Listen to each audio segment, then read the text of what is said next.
It's like, you don't mess about with people's destiny. You do not know where they're headed. Dr. Jordan Peterson, a renowned psychologist and professor, is widely known for his thought-provoking insights on human behavior, ethics, and the complexities of life. In a recent podcast with Steven Bartlett, Peterson delivered a powerful statement: "Don't mess with people's destiny." This declaration underscores the importance of respecting the individual paths and potential of others, as meddling with someone's destiny could lead to unintended consequences or hinder personal growth. In the conversation, Peterson delves into the ethical and psychological significance of allowing individuals to forge their own journeys, free from undue interference or manipulation. This discussion sheds light on the need for empathy, understanding, and respect for the individual challenges and aspirations that define each person's unique journey. This idea resonates deeply of how individual can encourage someone out of despair.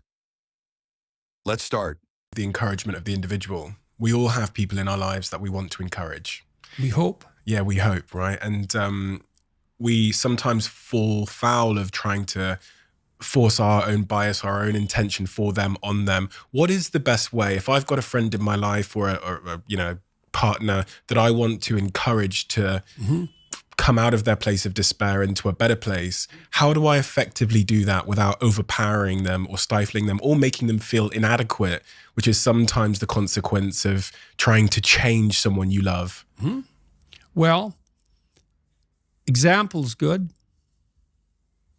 But then I would say disabuse yourself of the notion that you know what is best for this person. You don't, not only do you not know, you actually don't want that responsibility for two reasons. Let's say they do what you say and something good happens to them. Well, whose victory is that? Yours or theirs? And if it's yours, did you just steal it? And then let's say they fail following your advice. Well, they pay the price for that. And you can skip away merrily and say, well, I should have spoke more carefully. It's like, you don't mess about with people's destiny. You do not know where they're headed. Now, having said that, you do what you're doing in this interview, in this podcast. You ask people questions, real questions, like, how are you feeling? Oh, I'm not doing so good today. Well, what's up? What's going on? And you can't think, well, I'm going to ask questions to lead this person in a particular direction, because that's the same game, the same instrumental game. You have to see what it is that you want to know. I see this when people ask me questions after my lectures, Now and then, or during a Q&A, now and then people will get up and they'll ask a real question. It's part of the ongoing dialogue. Something struck them. They stand up. There's something they really want to know. It's an honest question. And that goes real well. But not infrequently, someone stands up with a little prepared speech that's packaged as a question. So I get this from Christian traditionalists fairly frequently. They get up and they ask me about my religious convictions, but really what they want to do is corner me into admitting that I should accept Jesus Christ as my Savior and join a particular, let's say, denomination. It's not a question. It's just a manipulation. And so your questions, like your statements, your questions should be honest. And if you ask people questions and you really listen, they will untangle themselves. And that's partly why people love to be attended to, Like, if I meet people on the street, I ask them their name. They're all usually flustered when they come up to me. They don't really want to interrupt me, and then they're flustered. And the first thing I do is shake their hand and ask them their name. And I listen, Not that good at remembering names, but I listen to it. And they know how to say their name. And so it kind of settles them down. And then it sort of marks them out as a person against the background, And then if I pay attention to them and listen, they will tell me something in like 10 seconds that I need to know. Because they have something to say, And then if you listen, people tell you what they have to say, and then you get wise because you collect all that. And so you want to help someone. Well, first of all, you would decide that you're aiming towards help, right? And that you do that in the spirit of ignorance. This is what every good clinician learns is, I don't know where you're headed. I don't know what's wrong with you. This is a hard problem, man. It's like, what's your problem? I don't know what your problem is. So let's find that out first, and then let's find out one thing you can ask people. This is actually useful in an argument with someone you love. They're upset with you. What are your preconditions for satisfaction? Now, I wouldn't state it like that. It's like, if I could give you what you wanted right now in the context of this argument, and I wasn't doing it in a manipulative way, what is it that I would have to say or do that would in principle satisfy you? And that's a hard question, you know. And the person might say, well, I think you should apologize and about this. And, you know, and then I will say, what words should I use?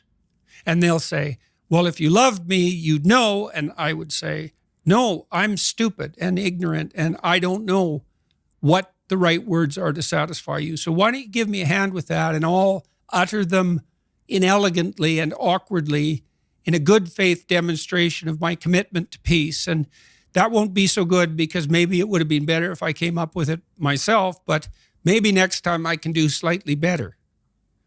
And that works. It requires the person who's after you to think through the question even of whether there's anything that could be said or done that would satisfy them. And if the answer to that is no, well, probably the relationship is over. But certainly the person that they're accusing has been put in an absolutely impossible position. But usually, almost inevitably, if the person meditates on it for a bit, there is something that would satisfy them that can be negotiated, as long as they're willing to give you the opportunity to do it, you know, stupidly and badly. So, listening, man. Jimmy Carr, I talked to Jimmy Carr 2 weeks ago, the famous comedian. Yeah, it was real interesting. He said comedy is the most dialogical of the entertainment forms. And I thought, well, what do you mean by that? Because you're just, it's a monologue, right? Now, I do monologues, but I pay attention to the audience, right? I'm always talking to individual people in the audience and watching their reactions and listening to the audience as a whole. So even though it's a lecture, let's say, or a talk, I'm watching the audience and responding. So we're in a kind of dance. Well, Carr pointed out that comedians, before they hit the road, and this is virtually invariably the case, they have their new routines. So their corpus of potentially funny jokes. And then they do 200 shows in front of small audiences. And the audience either laughs or doesn't. And if you're listening, you collect all the jokes that people laugh at. If you do that 200 times, you have nothing but hilarious material. But you listened. And then you can go out on the road. And that was very interesting to me, because humor is a mysterious phenomenon, experientially and conceptually. And it's sort of precognitive and instinctual, but it's also extremely sophisticated. And there's an element of transcendence about it, right? Because you can laugh at yourself. And that's in some sense the highest form of humor. And so it's so interesting that we can criticize and elevate ourselves at the same time, and that we find that intensely pleasurable. And so a good comedian collects ways to do that, shares them with the audience, and he's listening. And so if you want to help someone, the best way to help someone is not to give them advice, but to listen to them. So I had a guest actually come on this podcast before Jimmy Carr. Jimmy Carr was on 2 weeks ago, and we had a great conversation about happiness and the nature of happiness. And the guest before Jimmy Carr wrote in my diary, which is a tradition we have now, where all the guests that come on write a question for the next guest. So there is a question in there for you. But the guest wrote a question which changed his life, which is, are you happy? And I, from reading your work and understanding your position on happiness and it not being the thing to aim for, which really struck me, because I thought, I thought life was the North Star of our lives was to try and be happy. Mm-hmm. I guess my question is, what I was going to ask you that question. Aim to be good and pray for happiness. So the question I was going to, is pretty much that is, what is a better question for me to ask you if I'm checking in on you? Because we asked that question with good intentions. Are you happy? What's a better question for me to ask Jordan Peterson? How are you doing? How are you doing? How are you doing?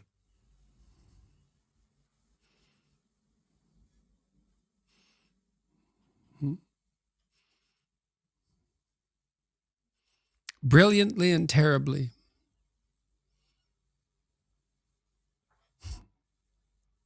That's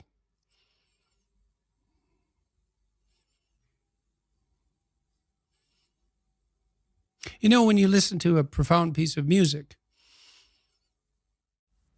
one that sort of spans the whole emotional experience, it's not happy. Happy is elevator music, and probably you just shouldn't listen to that at all, right? And you think, why? Well, it's harmless, it's treacly, it's sweet, it's simple, it lacks depth, it's shallow, that's a problem.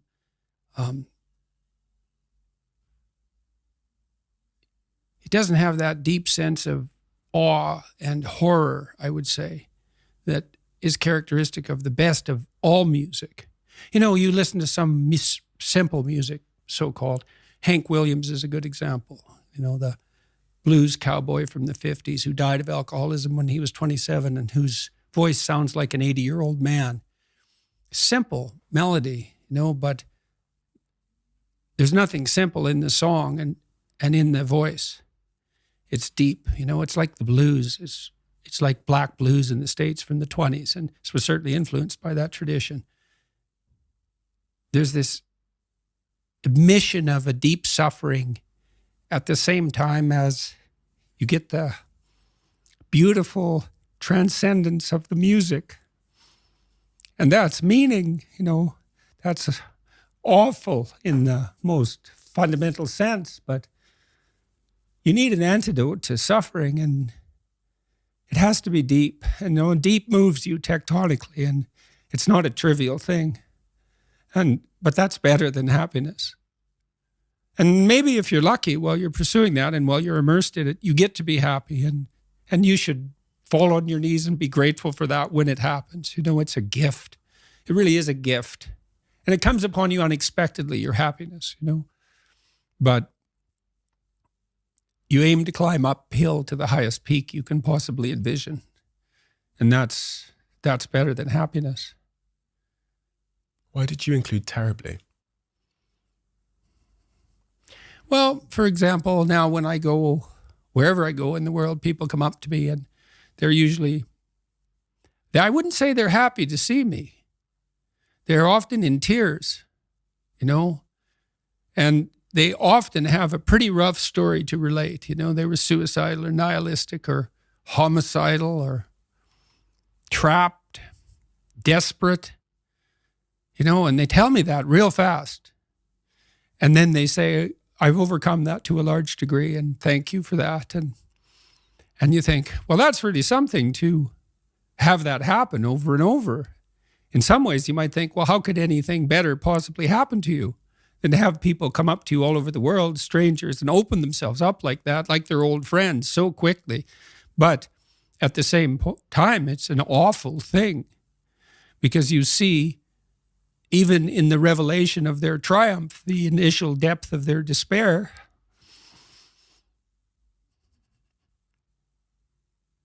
So I wouldn't change that, but it's not nothing. And it's certainly not just happiness. It's better than happiness, but it's almost unbearable.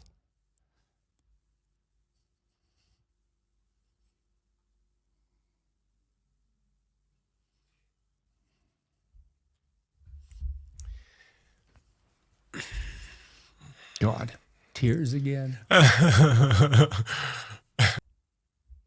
Thank you doesn't seem to quite cut it for the impact you've had even on me, and also for giving me your time. I know you understand the tremendous value of time. I've seen it so much in your work. So I'm going to say thank you, but I'm also going to make a commitment to do something which I think is more important, which is just to be truthful. And I think with the platform I have and the years I have ahead of me, maybe that's the greatest good that I can do to the world. So because you've come here, that's a pledge and a commitment I want to make to you as my highest form of thanks that I can give in a karmic way. Hopefully that will make the world a better place for everybody. Well, at least it will help ensure that you won't make the world a worse place. Thank you so much. Thank you. For everything. Thank you. Much appreciated. A huge honor. Thank you so much.